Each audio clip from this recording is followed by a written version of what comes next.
Peace and blessings, family. This is Brother Shareef with the Hour of Power and the Black Love Movement. Go to Hour of Power, Shareef Hamid on YouTube. Subscribe and share the channel so we can continue to lift the mind, body, and soul of our people. As always, in the name of God, the gracious, the merciful, we give him praise and thanks for his mercy and his goodness to the human family. If all the trees upon the earth were pens to write with, and if all the oceans were ink, and then another 7 oceans to add to its supply, the writing would still not be enough to explain the glory of God, for he's the exalted, all-powerful, all-wise. We confide in no other in our time of need, and we praise no other in our good fortune. He is one, and even if I live to be 1,000, it would still not be enough to thank God for his many blessings and gifts. We thank God for the Metu Neter, oracle scriptures and writings that came thousands of years on the continent of Africa before any organized religion. We thank God for Moses in the Torah, Jesus in the Gospel, and Muhammad with the Quran. I greet everyone in words of peace. To my Christian family, praise the Lord. To my Muslim family, assalamu alaikum. To my Hebrew Israelite family, shalom. To my Black conscious family, hotep. And to my people in the streets, what's good to you? It all means peace. We have to bring this thing together, family. We have to bring it together. However you worship the Most High, that is your personal relationship with him. When we were on the continent of Africa, where mankind originated, we didn't all believe the same. We had different tribes, different belief systems, but what made us strong is we had a commonality when it came to our culture, and we were one. And that's what made us the dominant race and the dominant civilization on this earth. We got to get back to that. All this church and he's a Muslim and he's a Christian and he's a Hebrew Israelite and all that. That's no one's business, and it's the least of our problems. It's the least of our problems. How someone worships or what they call themselves is not our main problem on this earth. It's not. Anyway, your brother is tired. I'm tired, but I'm not complaining because the fatigue that I feel, I'm doing it for my people and my family. My family first and my people, but we all family. I've been on the go non-stop all day, but I'm grinding so our youth have something to look forward to, so our community has something to look forward to, and something that's going to lift us up and give us something to be proud of. So I can take that fatigue. I can take that fatigue. I was up first thing this morning, grinding, went to work, trying to lift the mindset of our people. Then I went over to McKinley School to make sure these children got permission slips so they can go on this historic field trip. All right, and that isn't easy. Talk to the principal. She's with it. She's with me coming up there to talk to the youth. So a lot of good things is happening. And talking about this field trip before we get into this deep topic, again, for those who don't know, and whatever you can do to contribute, it's much appreciated. It's much appreciated. Saturday, October the 20th at 11 a.m., we're going to depart from Penn Park, and we're going to depart from the Pershing Street side, closest to the corner store. We're going to leave at 11 a.m. sharp. We're going to go to 1601 East North Avenue in Baltimore to the famous Blacks in Wax Museum. But if you plan on going, try to arrive between 10:30 and 10:45 so I can get a count of who we have. Because even if you're not riding with us, I need to know who's going down there. I'm going to give you my phone number if you don't have it, in case you get misdirected. I want to know exactly when you get down there, so those who I can get in with the funding that we have, I want you to get in. You can't trickle in 30, 40, 50 minutes later. Then you're going to have to pay on your own for those who we're going to give the blessing to for the admission. I have funding for some adults, and hopefully more people will donate. If you want to donate to this worthy cause, inbox me on Facebook or Messenger, whatever that stuff is, or you can call me at 919-265-4119 if you want to donate. I don't care if it's $1. All right, these children gotta eat. We're gonna handle that, and I'm gonna talk about that. So if you want to donate, hit me up on Facebook Messenger or call me or text me, and your donation will be appreciated. So again, on Saturday, October 20th, those who are going to come, I need you to arrive at Penn Park on the Pershing Street side between the hours of 10:30 a.m. and 10:45, so we have a count, and then at 11 a.m. hopefully we're going to move out. Our beautiful sister April Collier, I did a Facebook Live earlier. Man, what an angel from the heavens above. But first of all everyone who is donated, we greatly appreciate it. I want to run them down. Jermaine Bailey with 0 to 100 Bike Club. He donated. He was the first to donate. Ophelia Chambliss, she donated. Sister Rhonda Greer with Make Me Over Beauty Supply Store.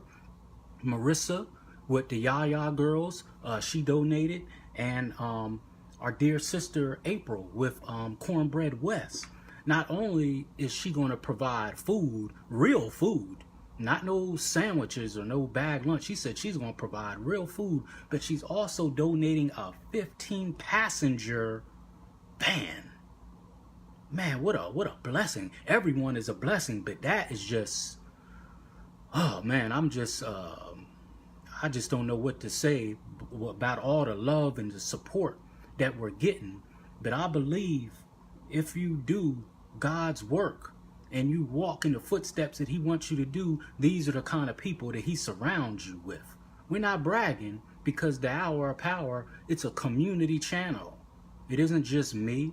I got my dear sister Alicia that helps me out. She's the producer of the show. Y'all saw what she did last week with the Make Me Over show. Historic. Took 2 young brothers from around the way and made them over. And we're going to follow up with them. But I believe when you walk in God's footsteps, this is what he does. And I believe it's going to be more blessings, because we still got a couple days to go before this historic field trip. So one more time, we're going to leave. We want everyone to arrive at the park. And I believe people are going to come that we don't even expect to come. And you're welcome. Everyone is welcome, because it's an educational trip. We want you to arrive between 10:30 and 10:45 so we can get a count of who's going. So number one, we know when we get to the door what we're working with. I have funding, and hopefully we'll get more funding. I want to pay for as many youth, especially, and adults to get in as possible. That's what I want. But I need to know who's there. You just can't pop up there, or we get there at 12 and you get there at 12:20 and we already in the door. I ain't going to be able to help you. I need to know, and traveling down there, I need to know that you get there safe. I'm going to give you my phone number. All right. So if we get there in a couple minutes, you ain't there, you need to be calling me, texting me or something. Say, hey, I'm going to be there in 5 minutes, so we can walk in as a unit, so I can pay for as many youth and as many adults as we can, depending on the amount of funding that we get. And again, our dear sister April is donating food, God willing, and she said she's going to provide a 15-passenger van. I mean, what a blessing. And again, blessings to those to have donated to this worthy cause. I'm not no thief, so don't be reluctant to donate. You can bring it to me, and it's going to be well spent. It is for the youth and for our community. The historic trip to the Blacks and Wax Museum, it's going to be life-changing. Learn our history. They have, well, I ain't going to tell you what they have there. It's off the hook. I took some boys there from North Carolina. The rites of passage, I took them there a couple years ago. We came all the way from North Carolina. So you know, if they sponsor a trip coming from North Carolina all the way to Baltimore, you know it has to be worth the trip. And they have renovated it since then. So it's even better than what it was when I went back in 2015. They have renovated it. That's what I've been told. So donate if you can. Please come out and encourage others to come out. It's nothing like it. It's nothing like it. Learning our history, our true history. It's not watered down, and it's not for the faint of heart, but it's the truth. Now, The hate that hate produced, the hate that hate produced, the Hour of Power right now is going to break down the psychology and the making of the Michael Myers movie. We're in this Halloween stuff now. I don't want to be judgmental. This is not no religious or theology class, right? But we go a little deeper than what the average news outlet goes. We don't let things go over our head, right? So now October is what they call Fear Fest. You turn on certain channels. I was watching a little football one of the few days that I actually relax and don't do anything. And they had it on from bell to bell. Michael Myers, Jason, Freddy, the whole nine. I don't let my children watch that kind of stuff, nor do I allow them to dress up in any costumes. If you look in your Bible, the Bible actually tells you not to participate in these things. It says stay away from even the sight of something evil. And I can give you dozens of more quotes that talks against Halloween. But this ain't no theology class. I want to go deep into the psychology of the making of the Michael Myers movie and connect it to the violence that's going on in our community right now in the mindset of our youth. I'm a connected. I know you probably like, well, how is that? Oh yeah, it's a connection. It's a major connection. Matter of fact, the resemblance in this fictional figure we know is Michael Myers, and connecting it to our youth and the mindset of our youth, it's almost scary. No pun intended. It's scary when you peel off and get to the core of it, just like an apple. You got to take them layers off to get to the core, So we're going to get to the core of this.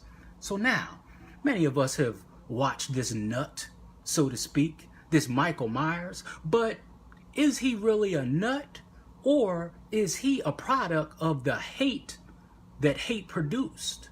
Is he really crazy, or is he a product of his environment?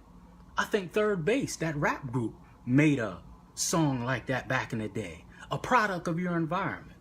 Most of us look at him as some maniacal, off the hook, crazy, out of his mind killer. Even though he's fictional. That's the way we look at him. But is that really true? Let's look at it. Give me a black fist sign or a heart emoji or something if you're ready to go into the psychology of the making of the movie. This has probably never been broken down like this before. Not that I know of. I've done it before in North Carolina, and the people that listened to it, they were startled. So we're going to break it down. This is what the Hour of Power does. We give you a different analysis, but with basic logic and understanding. All right. So this movie came out in 1978. The Michael Myers movie. Had most of us shook on the edge of our seats, hiding under blankets. And I know when I first saw it, it had me shook. All right. So the way the movie starts, and a man by the name of John Carpenter, he is the producer of this movie, and others, but he's the main producer. John Carpenter came out in 1978. When the movie starts, a family is upstairs and they at this spooky looking house. You don't really see Michael Myers the child. He's just a child when he commits this heinous act, this murder. He goes into the kitchen. He gets a big butcher knife. He slowly walks up the steps and he murders his sister and his sister's boyfriend. A couple minutes later, his parents come home. They said, Michael, what did you do? They call children and youth. They call the cops. But of course, he's a youth. He's only 10 years old. This is Michael Myers. And he's standing there with this blank stare on his face. They take him to the psych ward, the penitentiary, the mental hospital, to be evaluated because he's only a child. And for the next 15 years or so, he just goes into a stupor. He doesn't say anything. And then a doctor by the name of Dr. I believe his name was Dr. Loomis. I believe that's his name on the show, Dr. Samuel Loomis. He was the psychiatrist that was assigned to Michael Myers to see what was wrong with him. Why would a 10-year-old kill his family? And backing up to the murder at the house with Michael Myers, no one knows why he did that. The movie just starts out. If you go back to, and it was several ones. It was Halloween 1, Halloween 2, The Curse of Michael Myers, The Revenge of Michael Myers. Michael Myers returns in H2O. And I think I see my good brother Kevin out there. Salute to you, bro, for all you do for the youth and lifting the mind, body, and soul of our people. I don't know if you remember, Kevin, me and you and the brothers went to go see Halloween H2O. Yeah. So they've made several of these movies, but no one knows why he did that in the original movie back in 1978. Because again, it starts out, he just goes in the kitchen, gets this big butcher knife, and he goes up and he just starts slicing people up. So again, he's at the mental hospital there. He's there for many years, and this psychiatrist, this doctor, Dr. Loomis, is assigned to him to try to figure out what made this boy go off like this. Like, what happened? He's not responding. He's just there in a stupor. He gets older, and as the movie goes on, he's just not responding. He's not saying nothing, right? And then as the movie goes on, this is Halloween 1. I guess he had enough of being locked up in shackles and chains, and then he escapes. Dr. Loomis gets a call. He says, your patient has escaped, Michael Myers. And we know the rest. Then, as the movie goes on, we find out that Michael Myers had a surviving sister named Laurie Shroud, better known as Jamie Lee Curtis. That's who he is after, because he thought he slew the whole family, but she was the baby sister. So now he's on a rampage after her. And we know the rest. Anyone in his way, anyone in his path, he's just going on a throat slashing expedition, trying to get her. Totally out of control. And Dr. Loomis feels responsible because that was his patient.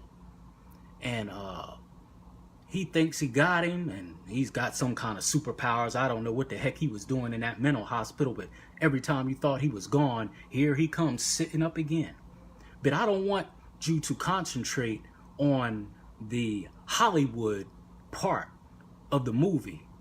I want you to concentrate on the psychology that I'm about to break down with this man. So it was a Halloween 1, then Halloween 2. He was still after his sister, Laurie Shroud. She escaped to the hospital, and he ventures to the hospital after her. And then, you know, she slipped away, and then on and on and on. You know the rest. It was like 4 or 5 of these. This is what I want you to concentrate on. What a lot of people don't know is, in 2007, they came out with a remake of Michael Myers that went over most people's head if they even saw it at all. A movie producer by the name, write this down, a movie producer by the name of Rob Zombie. He approached the original movie producer, which was John Carpenter, who came out with the original Michael Myers. Follow me. Rob Zombie approached him. He said, Mr. Carpenter, I want to do a remake of the Michael Myers movie. This was basically the 30-year anniversary of the original Michael Myers. Actually, Michael Myers, I think, came out in 77, so 30 years would have been 77, 87, 97, 2007. So yeah, the 30-year anniversary, that's how old this movie is. The 30-year anniversary of the Michael Myers movie. Another movie producer by the name of Rob Zombie approached John Carpenter and said, I want to come out with a remake of Michael Myers in honor of your work, talking about John Carpenter. He said, do I have your blessings? And John Carpenter says, well, it depends on what you're going to do with it. How are you going to come out with this? I've already done Halloween 1, 2, 3, 4, 5, H2O, The Resurrection with Busta Rhymes in it. Y'all remember that one? So he said, what else can you add to it? This is what John Carpenter said to Rob Zombie. He said, what else can you add to it? He said, oh, it's a lot to add to it. He said, I want to go into the psychology and the thinking and the mindset of Michael Myers and show the audience what made him go off. What made him into the maniacal, throat-slashing killer that he was. He said, I want to go into his psychology and I want to show that in the movie. John Carpenter said, amazing. He said, genius. He said, you got my blessing. Roll with it. So in 2007, the new movie producer, Rob Zombie, he went into the psychology, the thinking, and the mindset of what made Michael Myers go off. Because remember, in 77, when it first came out, or 78, the movie just starts, he just goes off. He just killing his family. He's a 10-year-old child. So Rob Zombie said, I want to go into the psychology. What happened to this boy? Remember that. What happened to him? I want to go into the psychology and show the audience what happened to him to make him go off like that. John Carpenter said, you got my blessings. Roll with it. Now, I'm about to show you how this is connected, especially to Black, Latino youth, and even white youth. Our community in general, but especially the violence, the bloodshed, the lack of empathy and compassion that is in our community and especially amongst our youth. Rob Zombie laid it out in this remake in 2007. A lot of people didn't see it, and the people that did see it, the making of it, the psychology of it flew over most people's head. But your brother, in the Hour of Power, we about to break it down to you right now. No one still hasn't given me a black fist sign or a heart emoji to let me know that you're feeling this and this is interesting. I don't want to be talking to myself. All right? But either way, the tape is rolling, so I'm going to keep on rolling. But just to let me know that you are with me and you're understanding where I'm going with this. Give me a black fist sign, a heart emoji or something. I see my brother Ty did.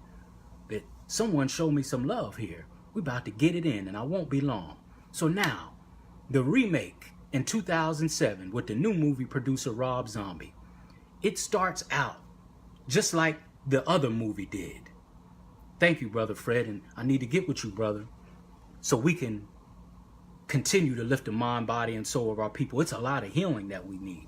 Now, in 2007, Rob Zombie goes into the psychology. It starts out different because he goes into the mindset of what happened to this boy. Guess what happened to this boy? And you tell me if this isn't strikingly similar to our youth and isn't strikingly similar and give you an idea of why our youth are acting the way they are. Now, the 2007 version of Michael Myers. Number one, and I'm not being judgmental of anyone, I'm just telling you what the movie is. But you tell me if you've experienced this, your family member, or someone. But I bet you all of us, one way or another, experience what this fictional 2007 version of Michael Myers went through. Number one, his mom was an alcoholic and a drug addict. Number two, he never met his father. I'm talking about Michael Myers, the remake of Michael Myers. Never met his father. Number three, the mother, who was a drug addict and an alcoholic, she brings a strange man into the house who later became her boyfriend. Never checked him out. She just brought him in. Another thing, this strange man that she brought in, he was an alcoholic and was physically and verbally abusive to her and Michael Myers, the child. Is any of this sounding familiar? Another thing that this boy experienced, because his mother was a drug addict and an alcoholic, and his stepfather, so to speak, was abusive, an alcoholic, and a drug addict, his older sister was responsible for watching him. Any of this sounding familiar? And the mom was a stripper. On top of the sister being responsible for him, watching him when she was really only a child herself, she was having wild parties at the house and having sex in front of Michael Myers, the 10-year-old child. He was a normal child in the movie. He was a normal child. Nothing is wrong with him. So let me back it up. I want you to process all of this, and you tell me, what is this going to do to the psychology and the thinking of any child? Backing it up. This is the 2007 version of Michael Myers, for those who are just tuning in with the remake that Rob Zombie came up with, going into the psychology of why he went off. His mother was a drug addict and an alcoholic and a stripper. He never met his father. How many black boys have never met their father or don't got a good relationship with them? See the similarities? Never met his father. The mother brings in some strange man that she barely even knows into the house. The man that she brought in, he's a drug addict, an alcoholic. He's verbally and physically abusive to her and verbally and physically abusive to the child, Michael Myers. Because the mom and the stepdad is so erratic, irrational, and out of control, she puts the sister, the older sister, in charge of Michael Myers. Remember, Laurie Strode or Jamie Lee Curtis, she's just a baby. He puts her in charge of Michael Myers. She's having wild parties at the house and having sex in front of Michael Myers, literally while he's in his bedroom. She's in the next room with multiple boys. Boys running trains on her and everything, and Michael Myers is witnessing this. Sometimes he came in the room while boys are running trains on his sister. He's witnessing this, not 1 day, 2 days, every day. As Michael, he's a normal child, at least for now. As another challenge that he had, he was being bullied in school. Does this sound familiar? Being bullied in school. Children just picking on him for no reason. He is a normal child. Does any of this sound familiar? An alcoholic and drug addicted mother, she's stripping, never met his father. A strange man comes into the house, verbally and physically abusive, on drugs and alcohol. They in and out the house. And then he got a wild, out of control, freak of the week sister. She's sexing up the whole block in front of Michael Myers. This is what she's doing in front of this boy, a 10-year-old normal child. And then on top of that, he is bullied in school every day. So one day, the boy snapped. He said, enough is enough. He lost it. He lost it. Guess who he got first when he starts flipping out? Now, this is the 2007 version. He got the bullies first.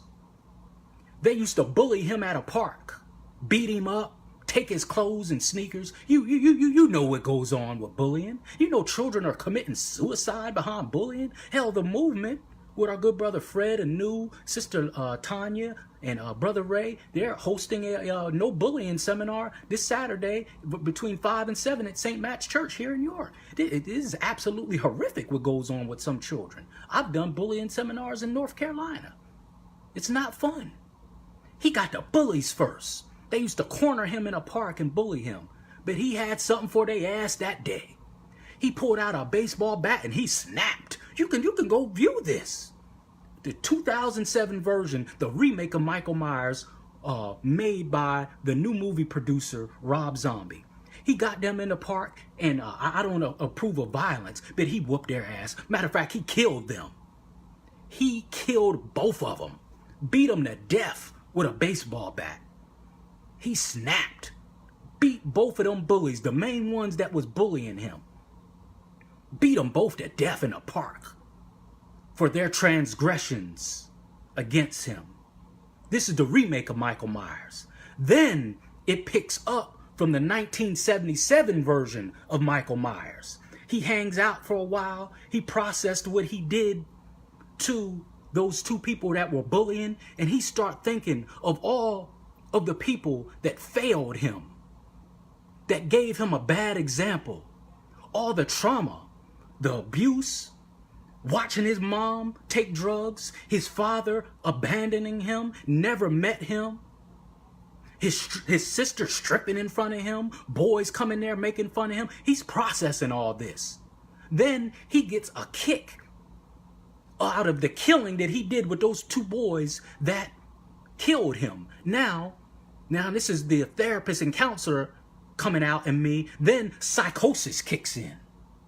He actually gets a kick out of it. So he waits till nighttime. And then now that's when it picks up on the 1977 version that we saw when we were children. And he just goes on the throat slashing and we didn't know. Now Rob Zombie, he brought it to earth.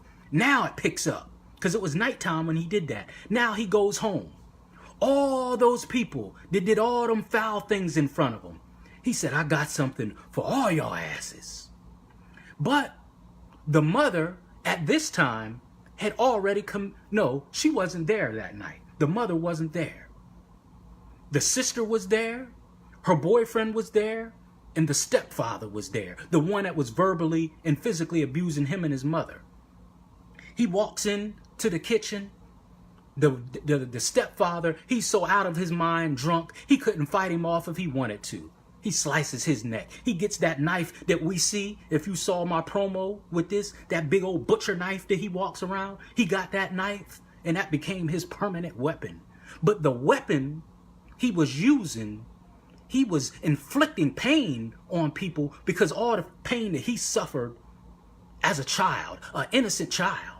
So he dusts off the stepfather, the one that was physically and verbally abusing him, dusted him off. His sister was doing her normal freak stuff. She was literally upstairs having sex with one of her boyfriends, no telling which one, she had so many. He dusted her and the boyfriend off. Then the cops come and they take him to the psych ward. Now it's moving along. More trauma for this child. A 10-year-old normal child. Does this sound familiar? Or do you know the trauma that a lot of our boys and girls are suffering? But we're relating it to boys because Michael Myers is a male. But I'm relating it to our community. Sexual abuse, physical abuse, verbal abuse, abuse in the school because of bullying. Do you see the making of Michael Myers with our youth right in front of your eyes as I'm telling you this? It's undeniable.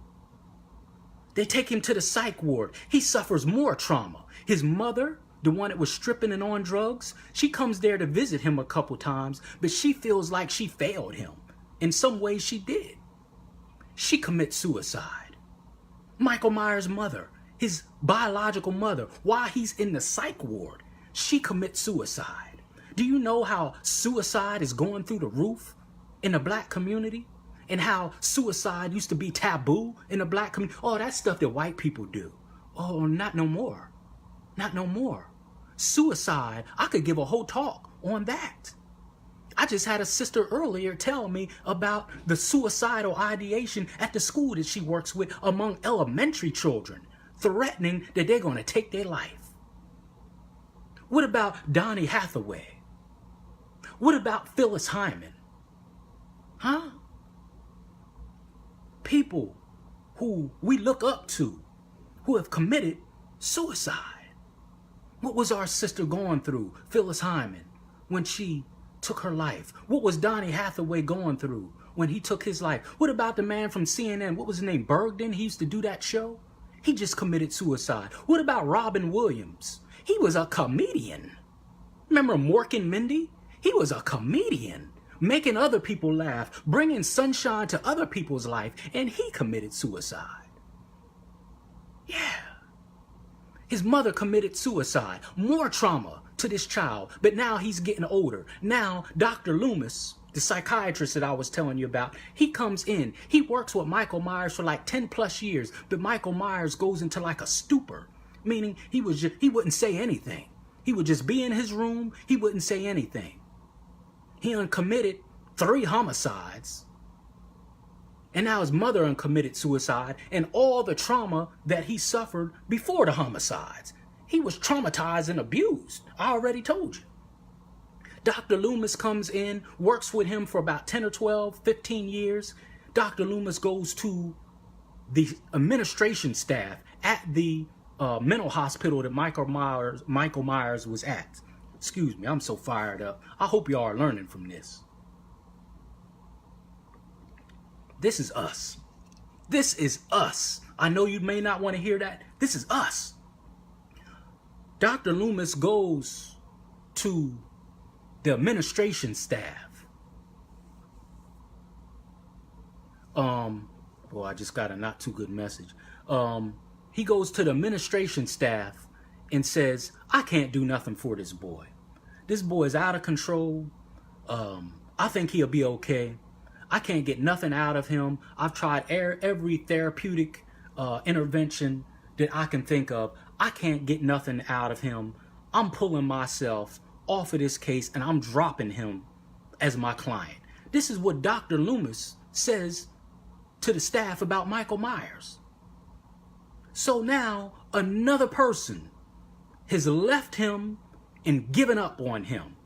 Also, while he is in this mental institution, which is for juveniles, he witnesses sexual abuse and rape of other women. Meaning the staff there, they were verbally, once again, verbally abusing Michael Myers, and they were verbally abusing other clients there and sexually abusing them in front of Michael Myers. Matter of fact, one time, it's in a movie, it's really graphic, they made him watch the same thing that one of his sisters did, that he killed. Again, he's in this mental institution. The staff there, the same staff that's supposed to be protecting him, nurturing him, and bringing him some kind of peace and solace, they're verbally abusing him, and they pull him in a cell one time and make him watch them sexually abuse and gang rape a female client. They made him watch, which took him back to what his sister was doing. Remember, before he went off, his mother used to put him in the care of his older sister, and his older sister was having sex with the whole damn block. Boys running trains on her and everything. And she was to have Michael Myers, she would have him watch her have sex with other boys. He'd be trying to go to sleep and she in there getting it in with someone else. So now the staff is sexually abusing girls and making him watch. And the final death blow was Dr. Loomis. See, what Dr. Loomis didn't know was he was reaching Michael Myers. Michael Myers just wasn't saying anything. He was reaching him. He was about to be saved, and then Dr. Loomis bolts on him. He said, this boy is a lost cause. Does this sound familiar?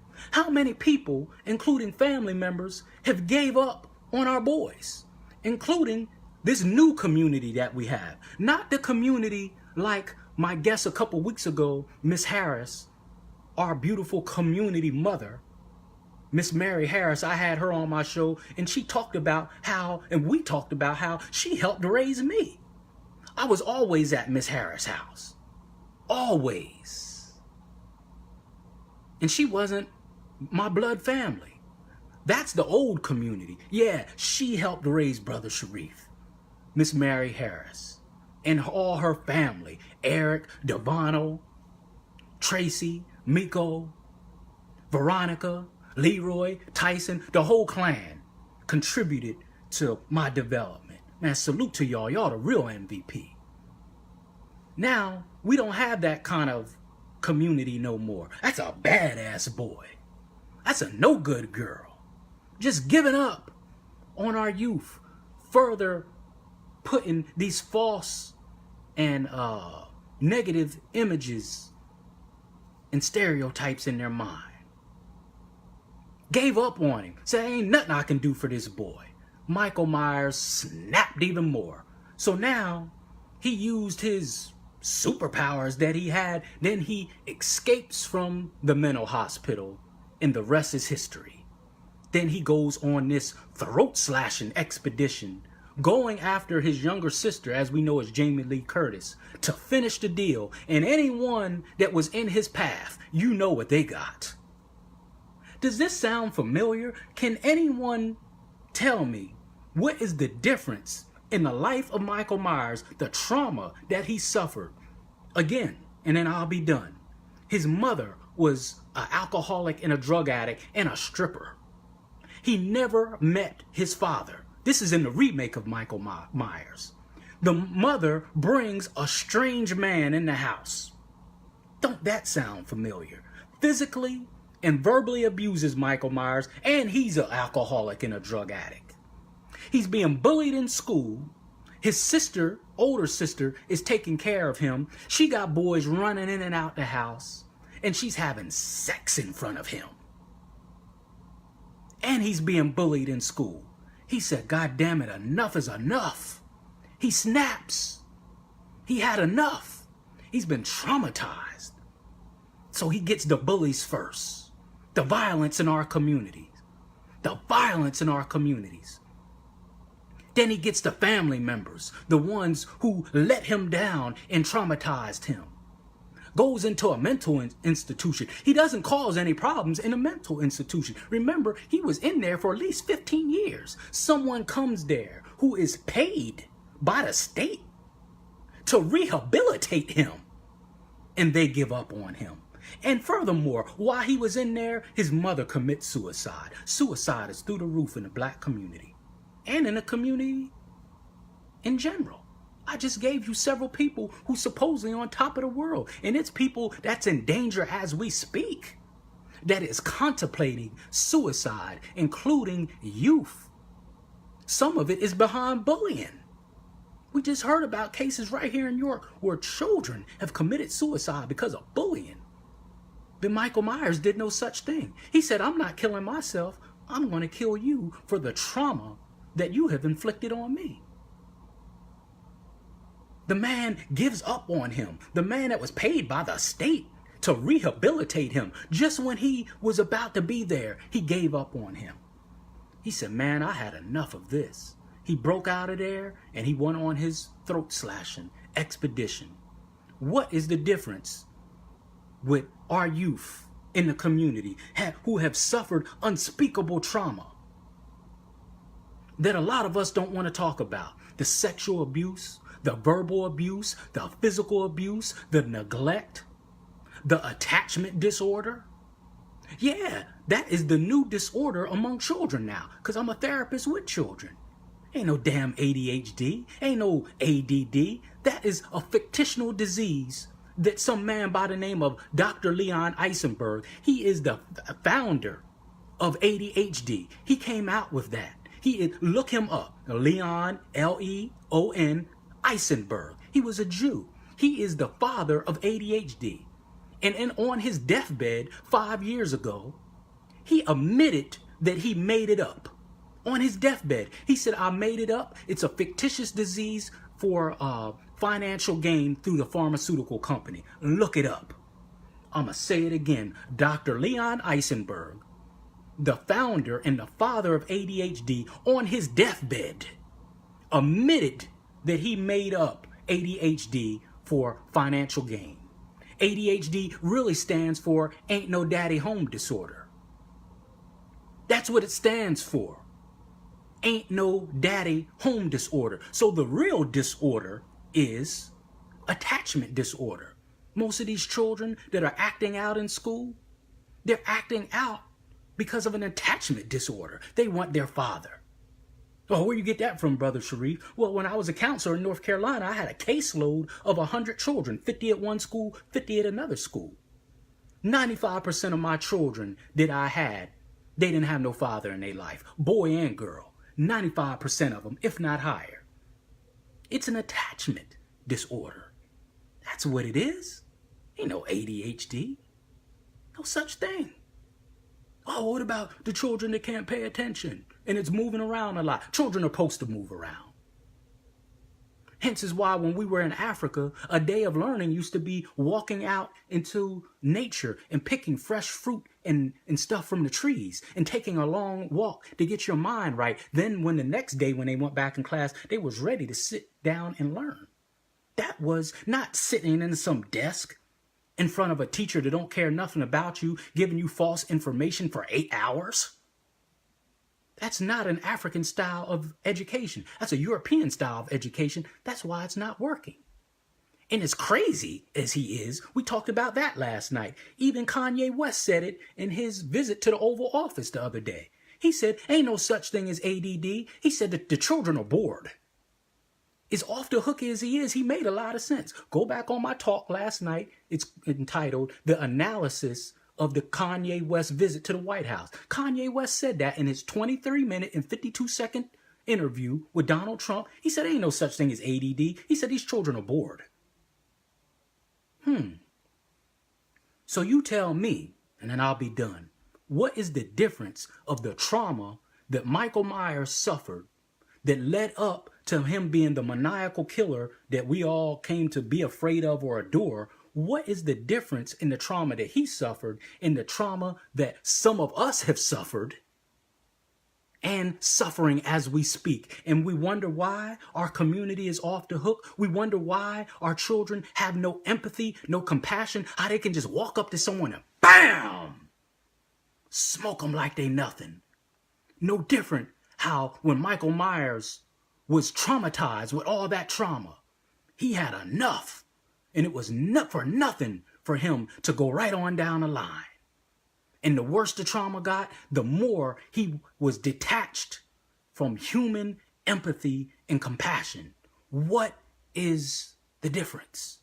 What's the difference? We're asking the question, but we're not making the connection. But the Hour of Power has made the connection. Man, what's up with these youth? We ain't used to do that. They off the hook. They just killing people. Yeah, and so was Michael Myers. But what did he go through? And what are these children going through? I'm not giving no excuse for murder and taking someone else's life. That has to stop today, like now. But what are they going through? What have they seen? What have they experienced? Have they been sexually abused, physically abused, neglected?